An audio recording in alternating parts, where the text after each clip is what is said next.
सुखी टाप सुखदेव जी, जो व्यास मुनि के पुत्र थे, उनके नाम पर बसा है। कहा जाता है कि भगवान शंकर माता पार्वती को कहानी सुना रहे थे। पार्वती कथा सुनते सुनते बीच में सो गईं। कोटर में बैठा एक तोता हुंकारी भरता रहा और कथा सुनता रहा। कथा खत्म हुई तो शंकर जी ने देखा कि पार्वती तो सो रही हैं, तब कौन कहानी सुन रहा था। अब त्रिशूल को आदेश हुआ, जाओ पता करो। तोते ने देखा उसकी ओर एक त्रिशूल आ रहा है। त्रिशूल को पता करने का आदेश था, मारने का नहीं। तोते को यह पता नहीं था, वह डर गया। शुक आगे आगे भागा और त्रिशूल पीछे पीछे। ब्रह्मशर पर व्यास जी अपनी पत्नी के साथ रहते थे। शुक उनकी पत्नी के शरीर में समा गया। जन्म के बाद वही सुखदेव बना और उन्हीं के नाम पर यह गांव बना सुखी टाप। यह कथा थी सुखी टाप की। मुझे भी झाला सुखी टाप को देखना था। कई घाटियां कई मोड़ों को पार कर हम सुखी टाप आ गए और किसी दुकान के बाहर बैठ, जहां से बर्फ से लदी चोटियां दिख रही थीं और धूप चमक रही थी। मेरे संबंध सहज हो गए थे और मैं महसूस कर रहा था जैसे मैं वहीं का हूँ। वहाँ भी चाय आई, किसी के घर से नहीं, दुकान से ही आई। यहाँ भी लोगों ने अच्छे अच्छे होटल बनवाए हैं। यहाँ खेती भी जमकर होती है। किसी मामले में इस इलाके के गांव किसी से कम नहीं हैं। सौंदर्य तो बेमिसाल है। हम इस इलाके के सबसे ऊंचे और खूबसूरत बुग्याल के सामने बैठे थे। इस बुग्याल की बर्फ़ इतनी सुंदर लग रही थी कि कोई देख ले तो उसी का हो जाता है। इसलिए कई पर्यटक इसे न सिर्फ पसंद करते हैं बल्कि यहाँ रुक कर देखना चाहते हैं। जो लोग जानते हैं कि हिमालय का असली सौंदर्य कहाँ है, वे यहाँ आते हैं और किसी बहकावे में नहीं आते।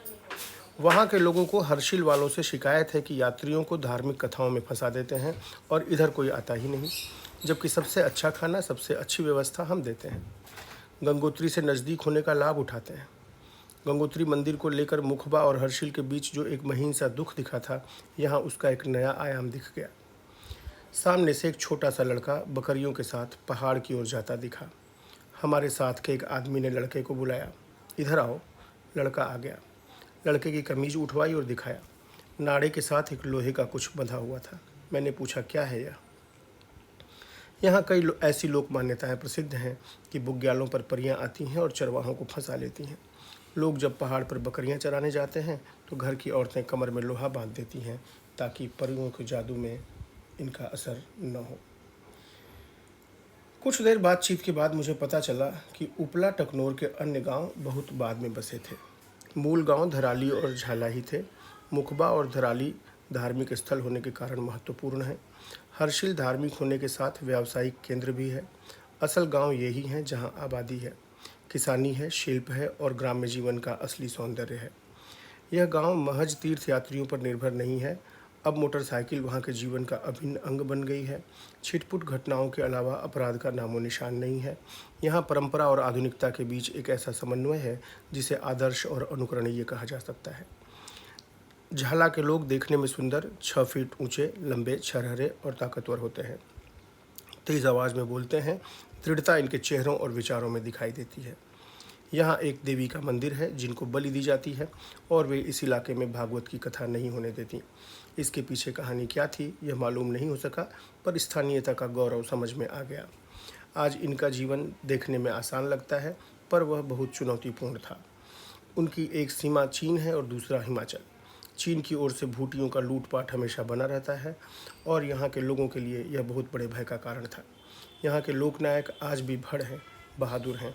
यहाँ की लोक कथाओं और लोक गीतों में उनको जगह मिली है, सम्मान मिला है। वीरता की कई कहानियाँ इस गांव में मिलती हैं। इसी गांव के भड़ थे ब्रिज सिंह, जिनका घर यहाँ है और दर्शनीय स्थल है। ब्रिज सिंह का 5 मंजिला लकड़ी का मकान गांव में जहाँ था, हम वहाँ खड़े थे। कई लोग हमारे साथ आए थे। गांव में जगह जगह औरतें, बच्चे पूछ रही थीं कि ये कौन है, और मैं सम्मान के साथ उनके कंधों पर टंगा हुआ हिमालय देख रहा था। ब्रिज सिंह की कहानी तब की है जब तिब्बती आक्रमणकारियों का इस इलाके में बहुत भय रहता था। गांव के सारे लोग जब काम पर जंगल चले जाते थे तब तिब्बती अचानक आक्रमण कर देते थे और इलाका उनसे परेशान रहा करता था।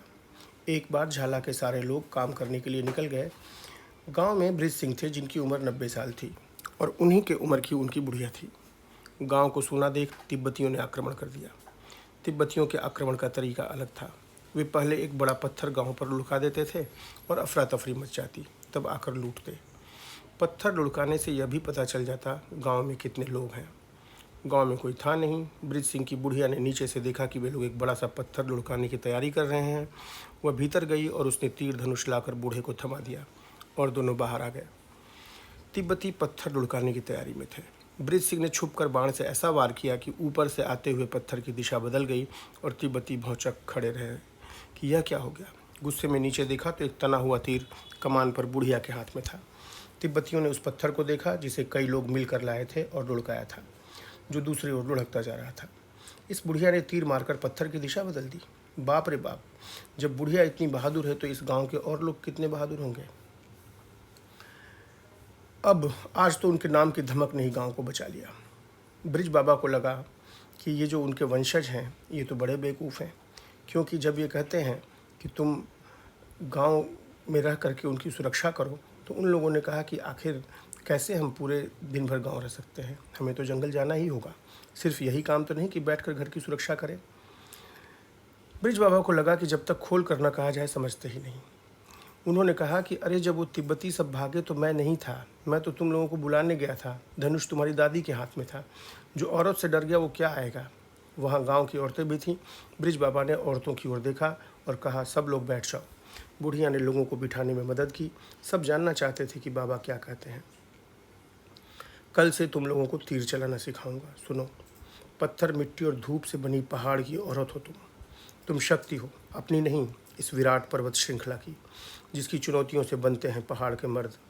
पड़े रहेंगे आलस में, काम के लिए कहोगी तो ना कह देंगे। लड़ते भिड़ते रहेंगे, चढ़ते रहेंगे जानवर की तरह जंगल जंगल। तुम्हें संभालना है घर को, गांव को, जंगल को और इन पहाड़ी मर्दों को, जिनके पास ताकत है, जिनकी पहचान चुनौती के वक्त होती है। अलग स्वभाव है मर्दों का, मैं भी ऐसा ही था। अब तक चुप बैठी थी दादी बोल पड़ी, मत याद दिलाइए अपनी बात। आपको वश में रखने के लिए क्या क्या नहीं सीखा मैंने, बोलना भी। बाबा मुस्काए, अब जाओ। कुछ मैंने सुना था, कुछ इन्होंने, समझ गई ना। बस मेरी यह बात हमेशा याद रखना, वक्त आने पर पहाड़ की पथरीली और मटमैली सी औरतें कंधों पर हिमालय उठा लेती हैं। बृज सिंह की इस कहानी में मेरे लिए बहुत कुछ था। मैंने पहाड़ के पुरुष को देख लिया था और औरत को भी। क्यों स्वर्गलोक है उपला टकनोर। औरतें कंधों पर जहाँ हिमालय उठा लेती हैं और मर्द गंगा को अविरल बना देते हैं। यह बात सच है। हिमालय को जैसे पहाड़ की औरतों ने अपने कंधों पर उठा रखा हो। पहाड़ की सर्दियों में भी वे सुबह 5 बजे जागती हैं, नित्य कर्म से निपट पूरे घर में झाड़ू लगाती हैं, बर्तन धोती हैं, उसके बाद लक्ष्मी नारायण मंदिर जाकर वहाँ भी झाड़ू लगाती हैं, नहाकर पूजा करती हैं। उनके कोई गुरु हैं जिनकी दीक्षा का मंत्र जपती हैं। उसके बाद घर आ जाती हैं। उसके पास गायें हैं जिनका दूध निकालती हैं, दूध निकाल कर चाय बनाती हैं, सबको चाय देकर गायों को छोड़ने जंगल चली जाती हैं। गाय को जंगल छोड़कर लौटने के बाद नाश्ता बनाती हैं। सबको नाश्ता करा देने के बाद गाय का बथान साफ कर जंगल जाती हैं और जंगल से चीड़ की सूखी लकड़ियाँ ले आती हैं ताकि बथान में बिछाया जा सके। गाय को ठंड न लगे इसके लिए लोग बथान में चीड़ की पत्तियाँ बिछाते हैं। चीड़ की पत्ती लाकर खाना बनाती हैं। सबको खाना खिलाने के बाद खेत की ओर चली जाती हैं। खेत घूम और देख लेने के बाद घास भी ले आती हैं। घास रखने के बाद दिन भर के जूठे बर्तन साफ कर सबके कपड़े धोती हैं और सूखने के लिए डाल, घर का सामान ठीक करना, कुछ कूटना या बीनना और दूध निकालना। इस तरह शाम हो जाती है। फिर पहले चाय और फिर खाना। खुद खाने के पहले गायों को ग्रास, और यह सब सहज है जैसे हवा या धूप। मैंने पूछा, कहीं जाने का मन नहीं करता। उन्होंने कहा, कहीं जाती हैं तो इनका मन ही नहीं लगता, 1 ही 2 दिन में भाग कर चली आती हैं। जाड़े में बर्फ़ गिरने पर सब लोग पहाड़ छोड़ देते हैं, कुछ औरतें पहाड़ नहीं छोड़ती हैं। क्यों स्वर्ग है उपला टकनोर। और अगले दिन लोहारी नाग पाला गया तो सब कुछ साफ हो गया। सरकार चाहती थी कि यहाँ भी भागीरथी पर बांध बने और बिजली बने। एनटीपीसी के साथ समझौता हो गया। 600 मेगावाट बिजली के लिए परियोजना आरंभ हो गई। पता नहीं चला कि सरकार ठेकेदारों के बीच कब, क्या और कैसे खिचड़ी पकी और काम चलने लगा। हमारा माथा ठनका। बस थोड़े दिन पहले चिपको आंदोलन हुआ था, इलाके के लोगों की सभा हुई। हम अड़ गए कि भागीरथी को नहीं बनने देंगे, चाहे बंधने देंगे। हम अड़ गए कि भागीरथी को नहीं बंधने देंगे, चाहे जो हो जाए, यहाँ बांध नहीं बनने देंगे। एक तरफ भारत सरकार के विल्सन, दूसरी ओर सोमेश्वर बाबा के वंशज। 80 दिन तक वहीं बैठे रहे। इलाके के लोगों का विरोध करके काम कैसे करेंगे। हमें तोड़ने की कोशिश हुई। बहुत सारे लोगों को लालच दिया गया मगर बेकार। बहुत लोगों को ठेके का प्रलोभन दिया गया पर कोई तैयार नहीं हुआ। हमारी लड़ाई में शामिल होने GD अग्रवाल भी आ गए। उनके आने का फ़ायदा हुआ। नानाजी देशमुख से उनका गहरा जुड़ाव था। हमारी बात ऊपर तक पहुंच गई और करोड़ों रुपए खर्च होने के बाद भी काम को रोकना पड़ा। उनके चेहरे पर गर्व था कि गंगा की अविरलता को हमने बाधित नहीं होने दिया। पहाड़ का पुरुष गंगा की अविरलता को बाधित नहीं होने दिया, और हिमालय की औरतें जिन्होंने पहाड़ को अपने कंधों पर उठा रखा है। अचानक कुछ ख्याल आया और मैं रुक गया कि आखिर आज भी यह स्वर्ग क्यों है। कल कल की आवाज़ के साथ गंगा बहती जा रही थी। चीड़ और देवदार हवा के संग खेल रहे थे और मेरा मन अटक गया था। यह स्वर्ग क्यों है? यहाँ दैहिक ताप नहीं है, यहाँ दैविक ताप नहीं है, यहाँ भौतिक ताप नहीं है। यहाँ सेब के बागान हैं, राजमा की खेती है, तीर्थ हैं, आस्था है, देवता है, गंगा और गंगोत्री हैं। या इसलिए कि मोबाइल काम नहीं करता, यहाँ इंटरनेट काम नहीं करता, यहाँ के लोग टीवी नहीं देखते, यहाँ प्रकृति की लूट नहीं है, यहाँ जातिवाद नहीं है, यहाँ भ्रष्टाचार नहीं है, यहाँ गुंडई नहीं है। विज्ञान के कंधों पर सवार वह बाजार जिसका दावा है कि यह दुनिया उसकी मुट्ठी में है, यहाँ पर ठेंगे में है। लागा चुनरी में दाग उर्फ निचला टकनौर, यह जिंदगी की जगह थी। उपला टकनौर की सीमा झाला से ही खत्म हो जाती है, मगर कुछ लोग मानते हैं कि गंगनानी में खत्म होती है। इस विभाजन की कई वजहें हैं जिसे गंगनानी से ही माना जाना चाहिए। उपला टकनौर में बलुआ मिट्टी है और निचला टकनौर यानी गंगनानी से काली मिट्टी की शुरुआत होती है। उपला टकनौर के लोग घुमंतू होते हैं और जाड़े के दिन में जब बर्फ़ गिरने लगती है नीचे आ जाते हैं, जबकि निचला टकनौर के लोग सालों तक अपने घरों में रहते हैं। उपला टकनौर के पहाड़ पर बर्फ़ का मुकुट होता है, जबकि निचला टकनौर के सिर पर हरियाली की चूनर होती है। उपला टकनौर में सेब की खेती होती है, जबकि निचला टकनौर आते आते कम हो जाती है और नीचे आकर बिल्कुल समाप्त हो जाती है। सांस्कृतिक दृष्टि से महत्वपूर्ण होने और कई महत्वपूर्ण मंदिर होने के बाद भी गंगोत्री के तीर्थ यात्रियों का काफिला अब इधर कम रुकता है। जब लोग पैदल जाते थे तो इधर रुकते हैं, जब गाड़ियाँ चलने लगीं तो गंगोत्री ही जाकर रुकते हैं। यहाँ के पहाड़ों पर बर्फ़ का आकर्षण भी नहीं, इसलिए यहाँ के लोगों का जीवन स्तर उपला टकनौर की तरह नहीं है। यहाँ से खेतों में गेहूँ और धान की भी खेती आरंभ हो जाती है। सबसे नकदी फसल आलू और राजमा ही है, इसलिए ऊपर वालों की तरह मौसम की ठंड का भले सामना न करना पड़े, पर यहाँ के लोगों को जीवन की ठंड का सामना करना पड़ता है।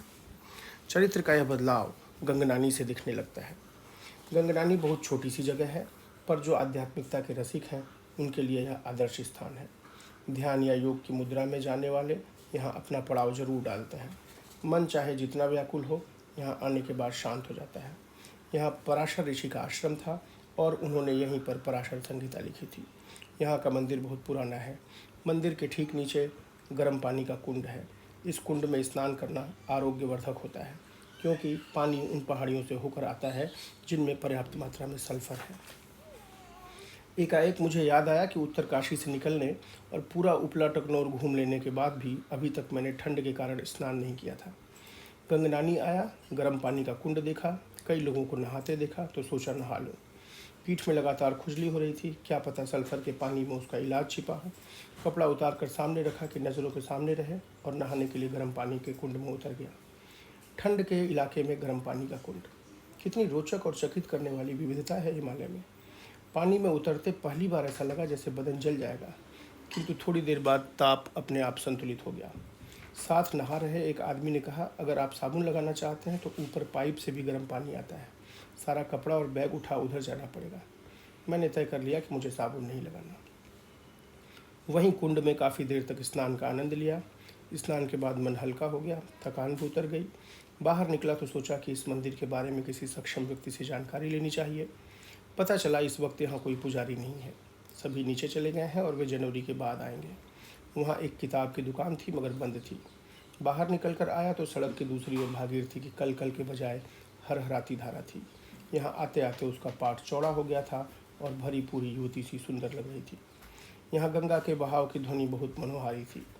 आवाज़ों के भीतर मैं गंगा का संदेश तलाशने की कोशिश कर रहा था। मुझे कई बार ऐसा लग रहा था जैसे वह कुछ कहना चाह रही हो। गंगनानी के बारे में पता चला कि यह बहुत छोटा कस्बा है। यहाँ बस 15 से 20 परिवार ही रहते हैं। वे या तो पुजारी हैं या दुकानदार, जिनमें इस वक्त अधिकांश नीचे चले गए हैं। नीचे कई होटल थे मगर 2 ही खुले थे। मुझे भूख लगाई थी और मैं एक होटल में घुस गया।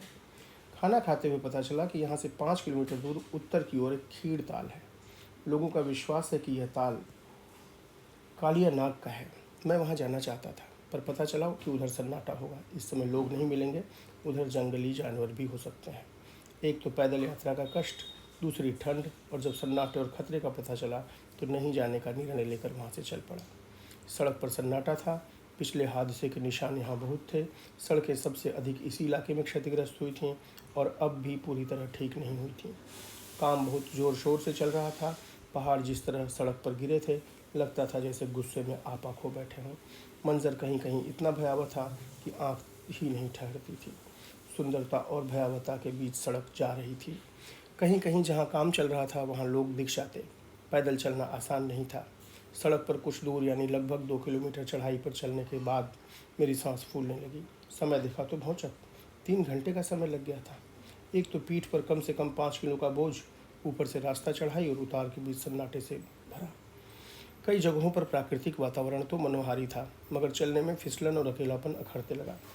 लोगों से बातचीत के दौरान पिछली बार के हादसे के जीवित चित्र सामने आने लगे। हर जगह सड़क पर मिट्टी पड़ी थी, कहीं कहीं कीचड़ भी था जिससे बच के निकलना पड़ता था। आखिर में हेलगुगाड़ आ गया। हेलगुगाड़ बहुत खूबसूरत जगह है। पहाड़ से एक मनोहारी धारा यहाँ भी उतरती है और गाते हुए झरने की तरह खूबसूरत लगती है। एक छोटा और प्यारा सा पुल भी है। पहाड़ी राहों पर दुकानें बहुत कम होती हैं, पर यहाँ एक दुकान थी। एक बात पर गौर किया कि मैंने जीप वालों का दुकान वालों से समझौता है। कौन ड्राइवर किस दुकान पर रुकेगा। जाते हुए भी हम इस दुकान पर रुके थे और दुकानदार दरमियान सिंह राणा से जान पहचान हो गई थी। वहाँ आने के बाद मुझे सुकून मिला। बिस्किट और चाय के साथ हमारी बात होती रही। इतना थक गया था कि दुकानदार से रुकने की जगह तलाश करने का मन बना चुका था, और कुछ नहीं हुआ तो आज उसी की दुकान में रुक जाऊंगा। तभी अचानक गंगोत्री की ओर से एक जीप आकर रुकी। मैं खुश हो गया। यह वही जीप थी जिससे हम आए थे। ड्राइवर भी मुझे देखकर खुश हो गया और सवारियों से बताने लगा कि यही है जिनकी मैं बात कर रहा था, जो किताब लिखने हिमालय आए हैं। उसकी बात सुन समझ में आ गया था कि पहले ही मेरे बारे में उसने संवाद हो चुका है। यहाँ के लोग संवेदनशील और जिज्ञासा से भरे हैं। जीप से चाय पीने उतरे लोगों के बीच उत्सुकता थी।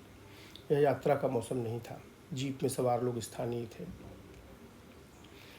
भाई जी, मगर आप 2 लोग थे, वो एक लोग छोड़कर क्यों चले गए? अब आप अकेले जाएंगे? हाँ। ड्राइवर बहुत हंसमुख व्यक्ति था। फौज से रिटायर होने के बाद बैंक से अपनी गाड़ी निकाल ली थी और बहुत लोकप्रिय था। भाई जी की जगह भाई जी बोलता तो उस पर थोड़ा जोर लगाता, जिससे आत्मीयता भर जाती और अच्छा लगता।